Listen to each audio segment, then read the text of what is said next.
পবিত্র আশুরা উপলক্ষে রাজধানীতে চলছে তাজিয়া মিছিল। এই মুহূর্তে পুরান ঢাকার চকবাজারে আছেন সহকর্মী তোহা খান তামিম এবং চট্টগ্রামে শোক মিছিলের খবর জানাতে সেখানে আছেন শফিকুল আলম। সরাসরি প্রথমে যাচ্ছি তামিমের কাছে। শোকাবহ তাজিয়া মিছিলের বহর এখন পুরান ঢাকার চকবাজারে যে উর্দু রোড রয়েছে সেই উর্দু রোডে অবস্থান করছে। আমি একটু দেখাতে চাই আমার পেছনে কালো পোশাক এবং নানা ধরনের যে উপকরণ, সেই উপকরণ সম্বলিত মিছিল নিয়ে তারা তাদের যে গন্তব্য সেই গন্তব্যের দিকে এগিয়ে যাচ্ছেন। আমরা লক্ষ্য করছি যে নানা ধরনের উপকরণের সম্বলিত এই তাজিয়া মিছিল। বড় বড় যে নিশানাগুলো দেখা যাচ্ছে সেগুলো নানা ধরনের আরবি হরফের বিভিন্ন বাক্য সম্বলিত, এগুলোকে আলাম বলা হচ্ছে। পাশাপাশি যারা কবর সদৃশ্য যে বিষয়গুলো রয়েছে সেগুলোতে জুলজেনা বলা হচ্ছে। জুলজেনা রয়েছে, ঘোড়া রয়েছে, বিভিন্ন ধরনের যে উপকরণ সেই উপকরণ রয়েছে।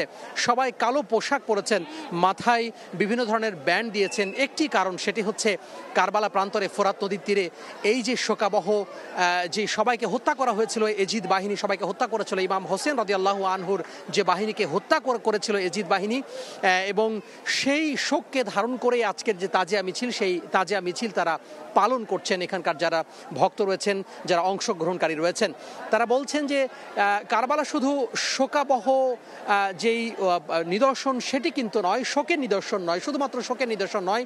কারবালা আমাদের শিক্ষা দেয় ত্যাগের, কারবালা আমাদের শিক্ষা দেয় অন্যায়ের কাছে মাথা নত না করার।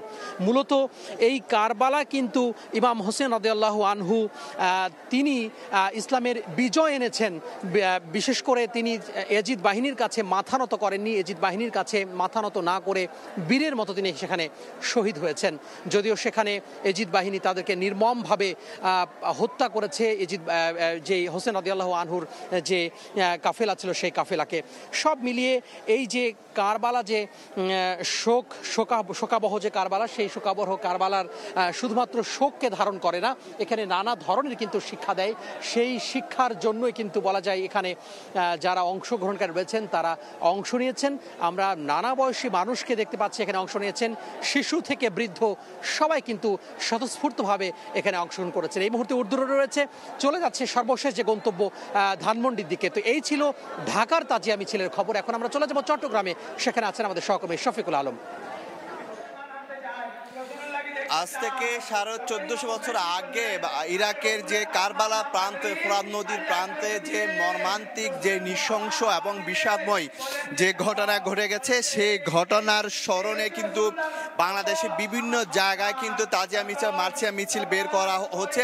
তারই অংশ হিসাবে এখন চট্টগ্রামে যে সদরঘাট রয়েছে, সেই সদরঘাট থেকে কিন্তু কিছুক্ষণ পরে কিন্তু মার্চিয়া মিছিল বের করা হবে। এটা বলা হয় ইমামবাড়ি।